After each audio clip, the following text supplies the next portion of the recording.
오늘 본문의 말씀은 모세가 이스라엘 백성들에게 주는 마지막 유언과도 같은 교훈의 말씀입니다. 주제는 하나입니다. 하나님은 어떤 분인가? 여기에 대해서 말씀하면서 모세는 이스라엘 백성들에게 하나님에 대해서 두 가지를 교훈합니다. 첫 번째는 하나님은 눈동자와 같이 우리를 지키시는 분입니다.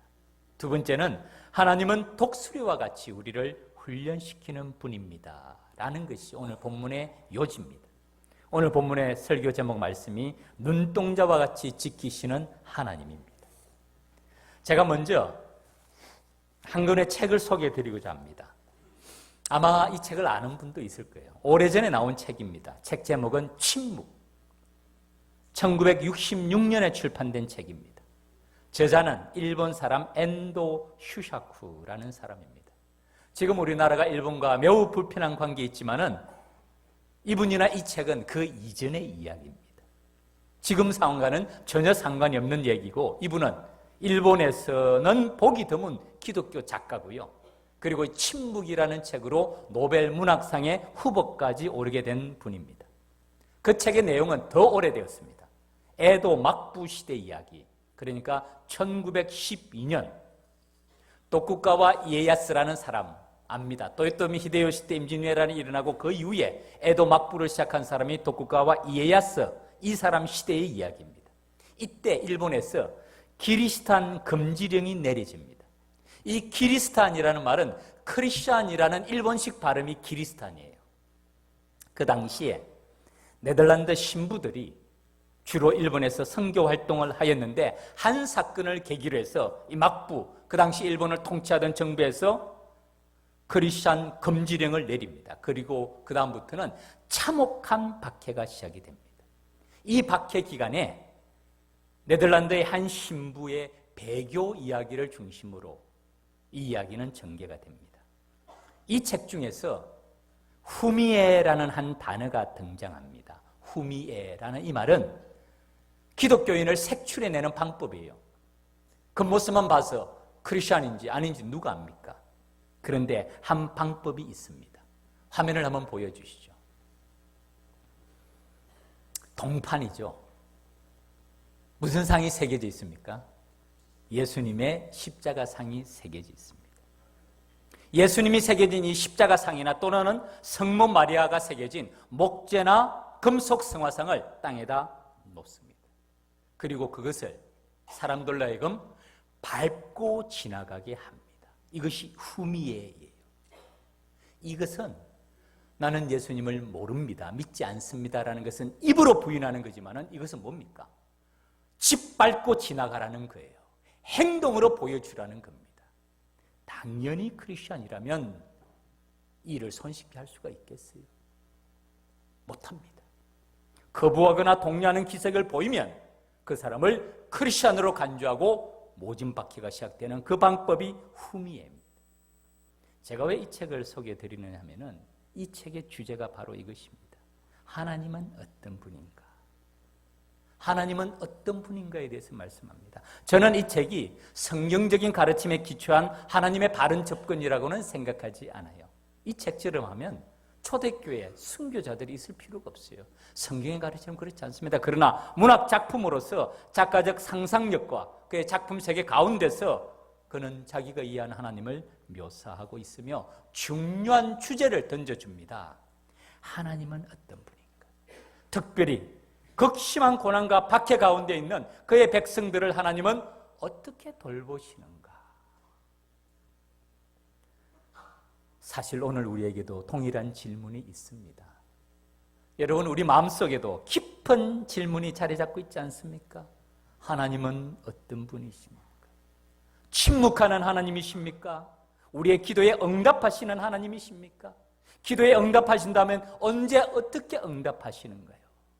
하나님의 약속은 성취된다고 말씀하시는데 어떻게 성취가 됩니까? 하는 질문을 우리 마음속 깊은 곳에 다 가지고 있지 않습니까? 오늘 본문에 나타나는 이 모세는 하나님과 가장 가까이서 대면한 사람 중에 한 사람이에요.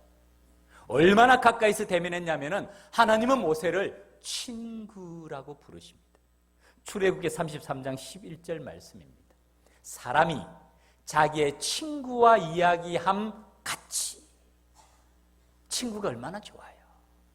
사람이 자기 친구와 이야기하는 것과 같이 여호와께서는 모세와 대면하여 말씀하셨다. 얼마나 가까웠어요. 모세가 하나님과 친구처럼 대면하여 말씀하셨겠어요. 성경에서 하나님을 친구처럼 대면하여 말씀을 나누었다는 기록이 있는 사람이 과연 몇 명이나 됩니까? 모세는 하나님을 가장 잘 아는 사람 중에 한 사람이었음이 분명합니다. 또한 모세는 이스라엘 백성들을 가장 잘 아는 지도자였어요. 430년간 애굽에서 모진 고난이 있을 때에 그들의 그 종살이에서 출애굽의 놀라운 역사를 이룬 사람이 모세입니다. 그걸로 끝입니까? 아니에요.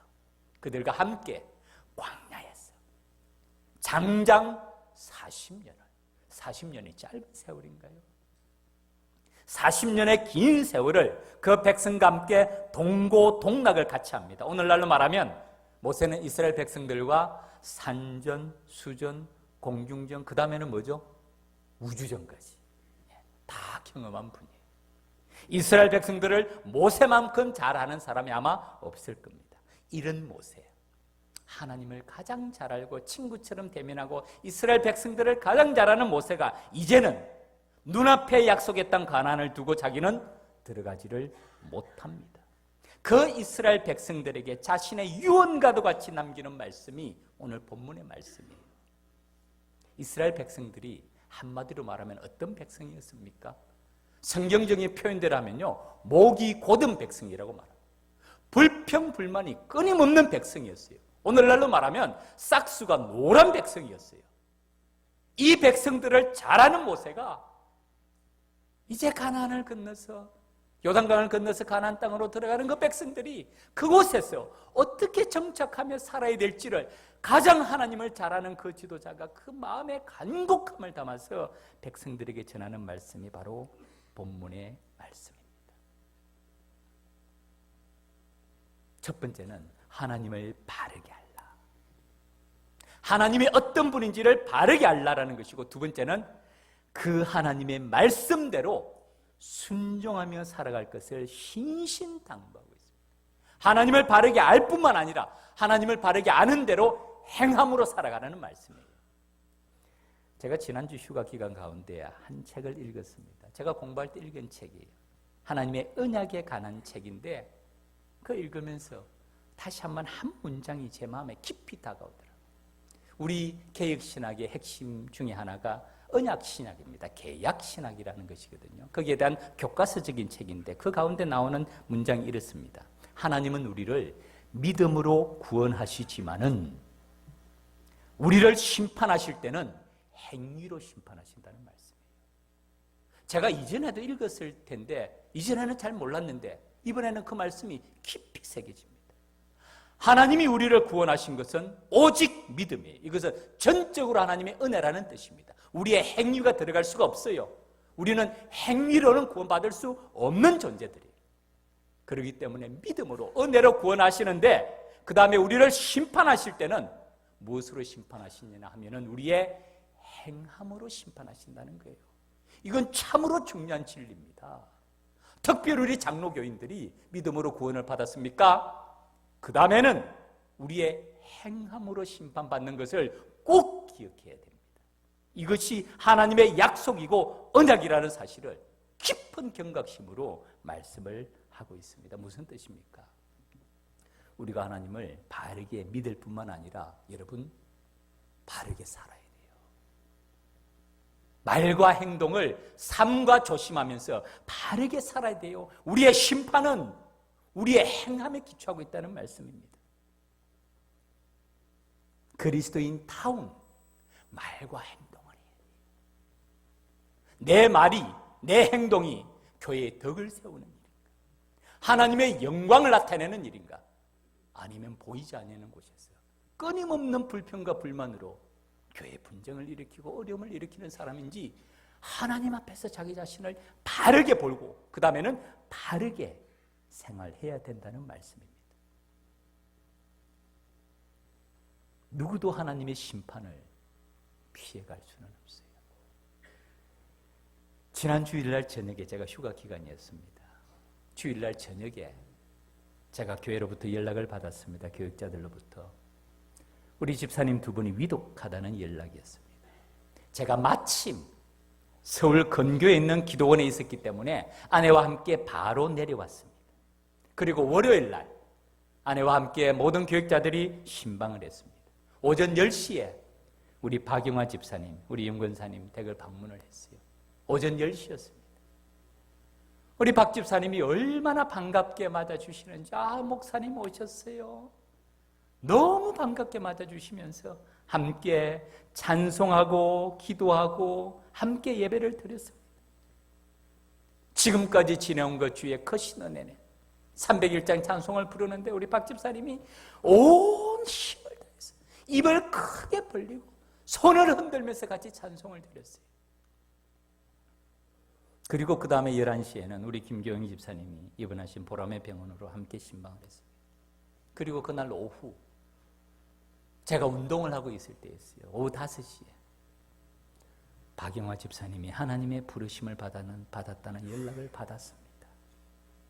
오전 10시에 함께 예배를 드리고 오후 5시에 하나님의 부르심을 받았다는 연락을 받았어요. 발인 예배와 입간 예배를 다 마쳤습니다. 우리 권사님과 함께 유족들이 일남이녀시더구만요. 제가 장례식이 끝나고 난 다음에도 새벽 예배 드릴 때마다 우리 박 집사님이 항상 제자리에 앉아 계셨어요. 새벽 예배 건강히 허락하시는 난 빠지는 적이 없었습니다. 제가 말씀 전하고자 나오면 항상 나오면요, 우리 집사님 저 위에 책상 성경책 올려놓으시고 그 옆에 메모장 항상 가지고 계세요. 그리고 색연필을 쓰세요. 빨간색, 파란색, 까만색 말씀을 기록하시면서 얼마나 열심히 공부하시는지.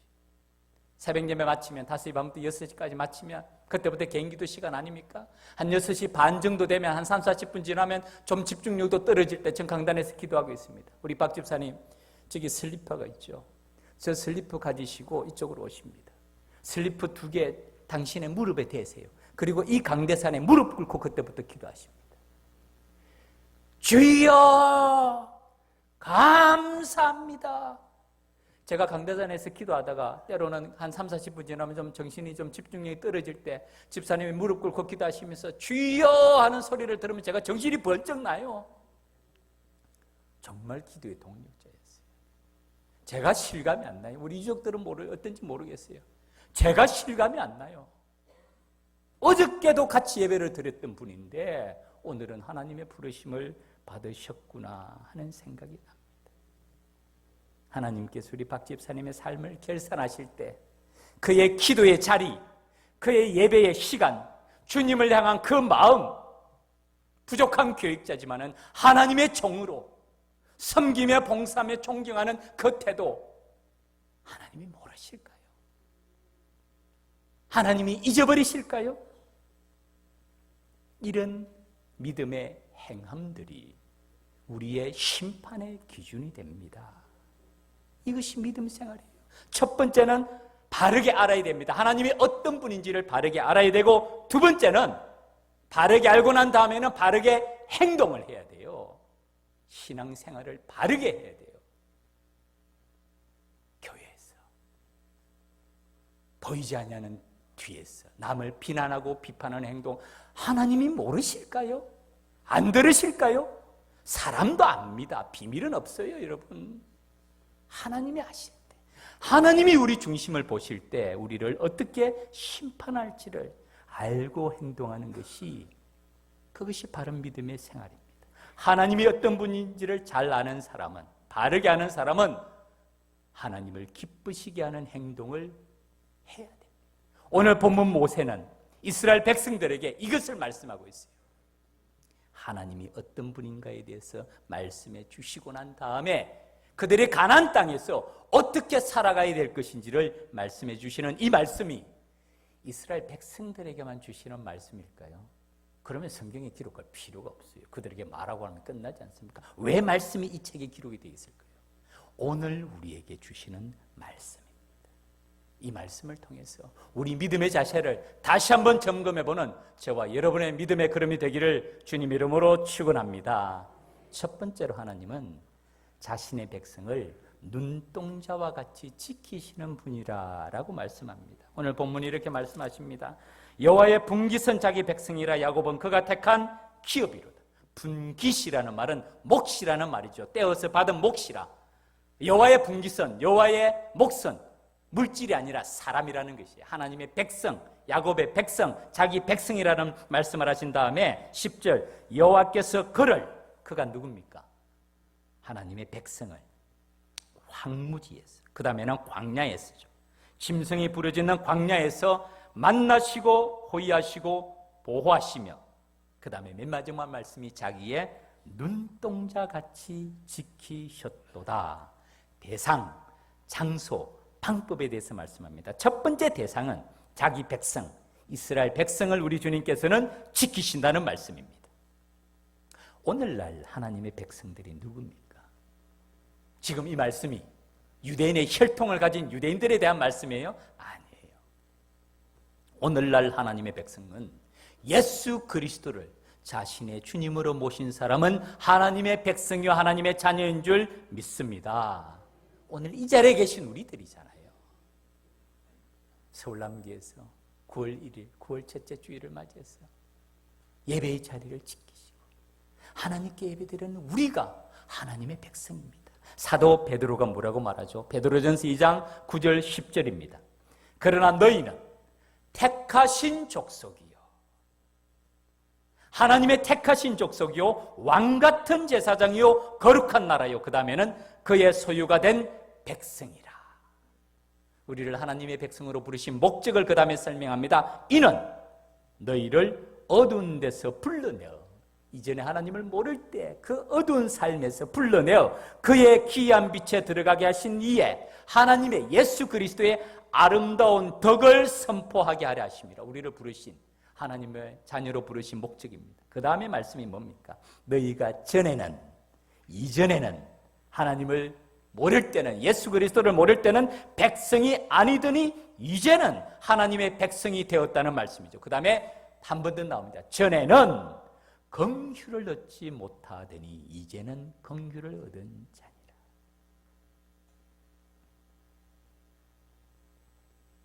대상은 자신의 백성, 자신의 소유된 백성, 그 백성들을 주님은 지키신다는 말씀.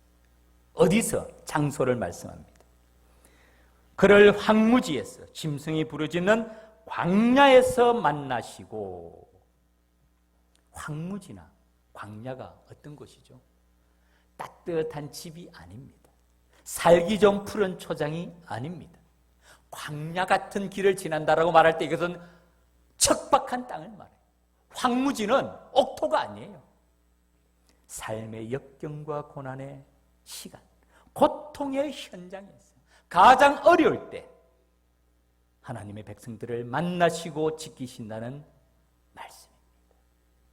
어떻게 지키시는가? 방법을 말씀하실 때 세 번을 말씀합니다. 만나시고 호위하시고 보호하신다.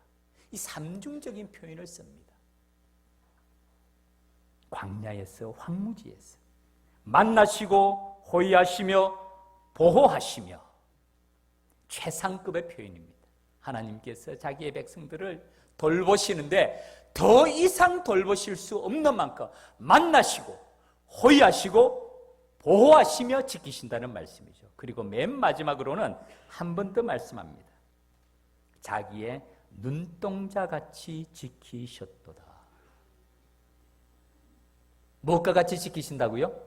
눈동자같이 지키신다. 제가 이 말씀을 준비하면서 좀 검색을 해봤어요.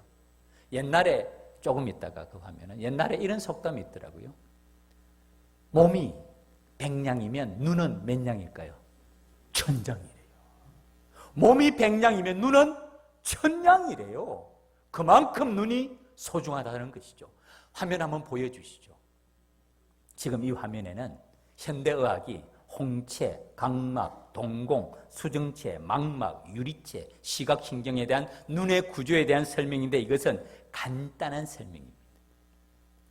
의학적인 기록에 하면 눈에는 이 작은 눈 하나에 1억 개의 신경세포가 있대요. 그리고 회로, 이 전선에 회로 있지 않습니까? 이것이 30만 개의 회로가 있답니다. 제가 지금 2층에 저 멀리 앉아 계신 분을 바라보고 난 다음에 가까이 계신 찬양대를 바라볼 때 이 눈에 어떻게 조절합니까? 제가 수동으로 조절합니까? 아니면 자동으로 저절로 조절이 됩니까? 자동으로 조절돼요.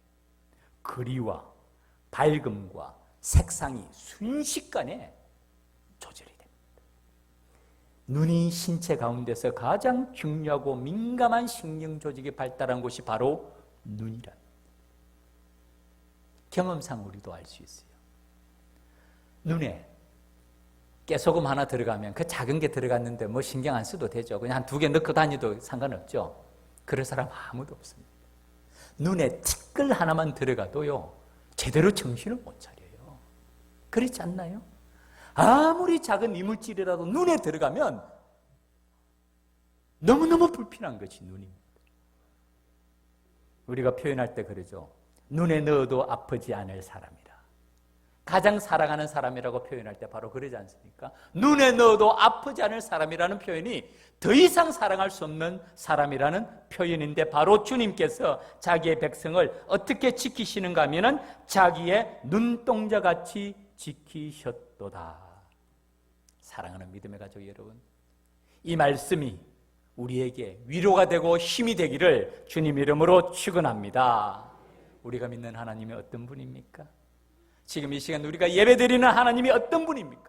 우리가 기도하고 찬양하는 하나님이 어떤 분입니까? 우리의 인생의 광야에서, 인생의 황무지에서 힘들고 어렵고 고통받는 순간 우리와 함께 하시는 하나님이신 줄 믿습니다. 우리를 만나시고 우리를 호위하시고 우리를 보호하시는 살아계신 하나님이 우리의 예배를 받으시는 하나님이신 줄 믿습니다. 따라하시기 바랍니다. 나는 절대로 혼자가 아니다. 믿습니까? 아멘. 만일 너희 속에 하나님의 영이 거하시면 너희가 육신에 있지 아니하고 영에 있나니, 누구든지 그리스도의 영이 없으면 그리스도의 사람이 아니라, 하나님의 영이 우리와 함께 하시는데 우리가 어떻게 혼자입니까? 주님께서 바로 곁에 계십니다. 특별히 가장 어려울 때, 힘들 때 우리 주님께서 우리를 어떻게 하실까요? 업고 지나가신다고 말씀하지 않습니까? 제가 몇 번 소개해드렸죠. 모래 위에 발자국, 풋프린트라는 시기가 나오죠. 가장 힘들 때 발자국이 한 쌍밖에 없어요. 주님은 나와 항상 동행하시겠다고 했는데 가장 어려울 때 왜 발자국이 한 쌍밖에 없습니까? 주님 그때 어디에 계셨습니까? 라고 물었을 때 주님이 뭐라고 대답하시죠? 내가 너를 그때 업고 지나가고 있었다.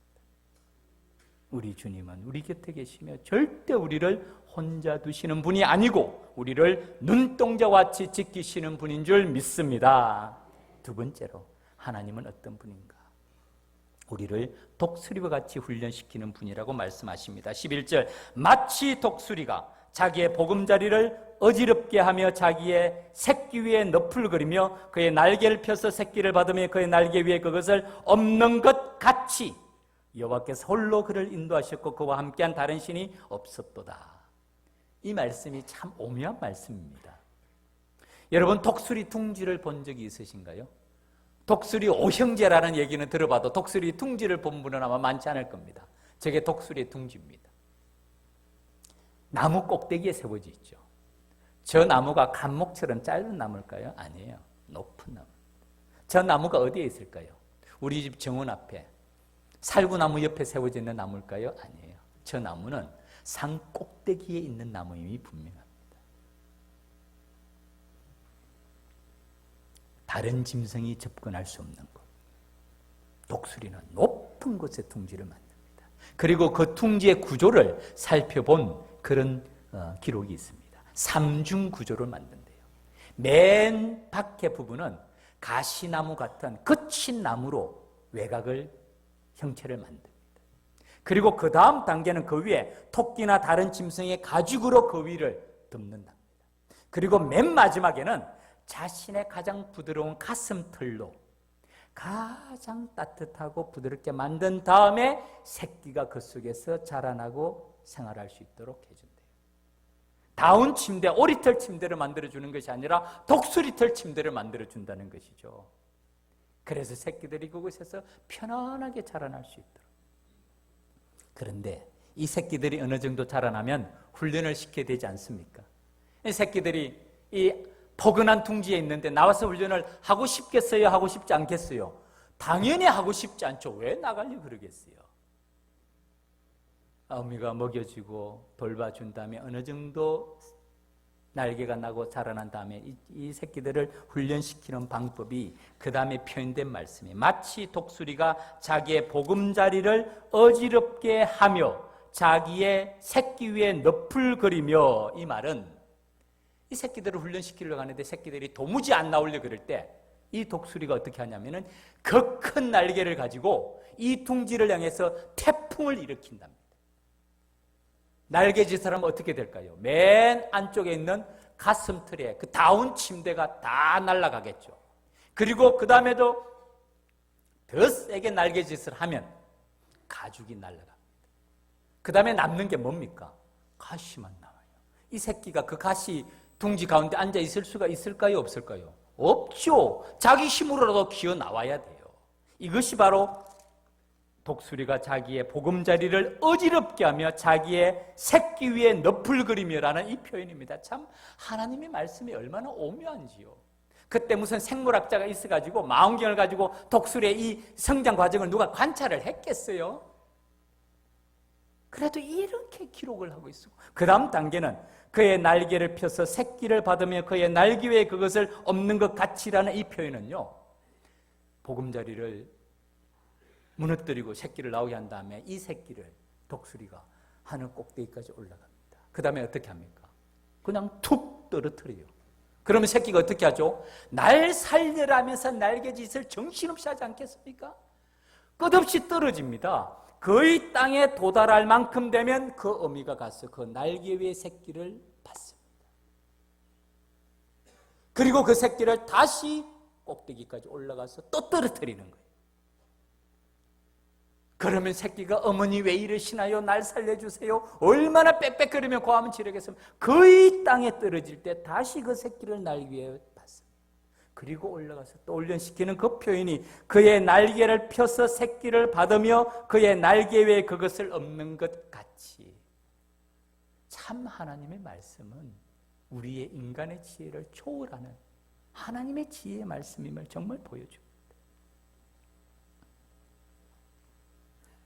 하나님께서 모세를 통해서 독수리가 그 새끼들을 훈련시키는 이 과정을 말씀해 주시는 목적이 뭘까요? 바로 이처럼 성경 말씀이죠. 마치 독수리가 자기 새끼를 훈련시키는 것과 같이 여호와께서 홀로 그를 인도하셨고 그와 함께한 다른 신이 없도다. 그 훈련의 목적을 그 다음에는 말씀합니다. 여호와께서 세 가지입니다. 13절, 그가 땅의 높은 곳을 타고 다니게 하시며,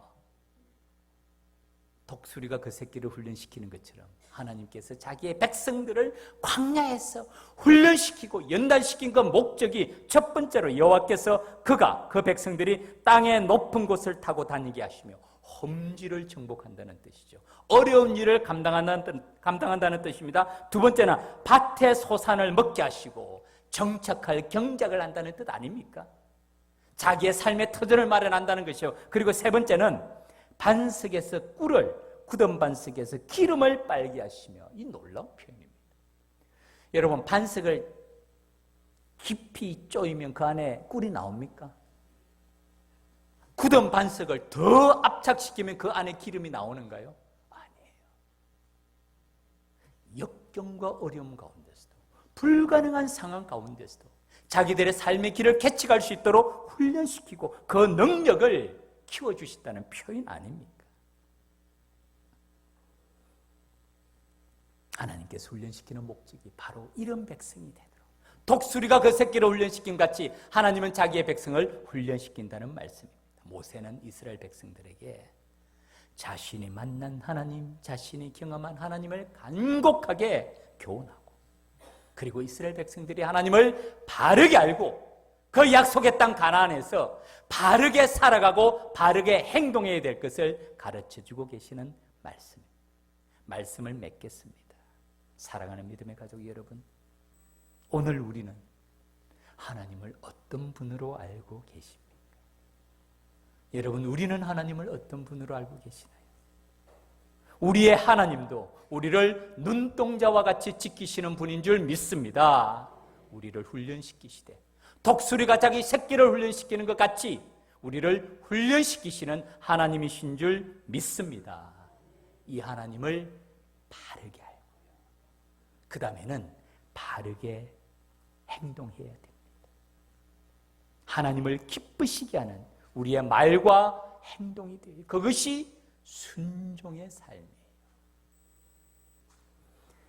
박영하 집사님과 마지막으로 부른 찬송이 찬송가 301장 말씀입니다. 지금까지 지내온 것 주의 크신 은혜라.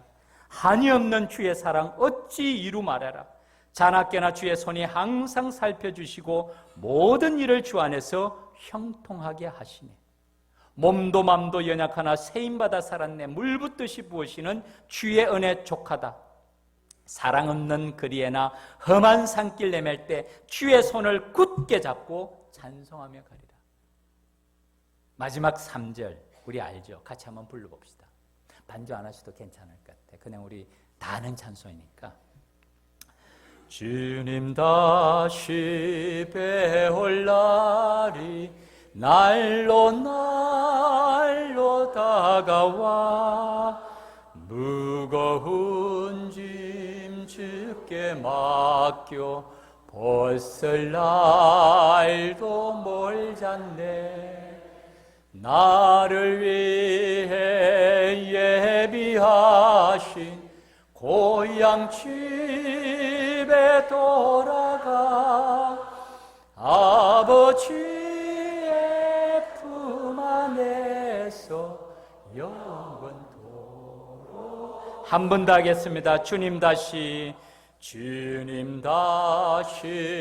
배울 날이 날로 날로 다가와 무거운 짐 주께 맡겨 벗을 날도 멀잖네. 나를 위해 예비하신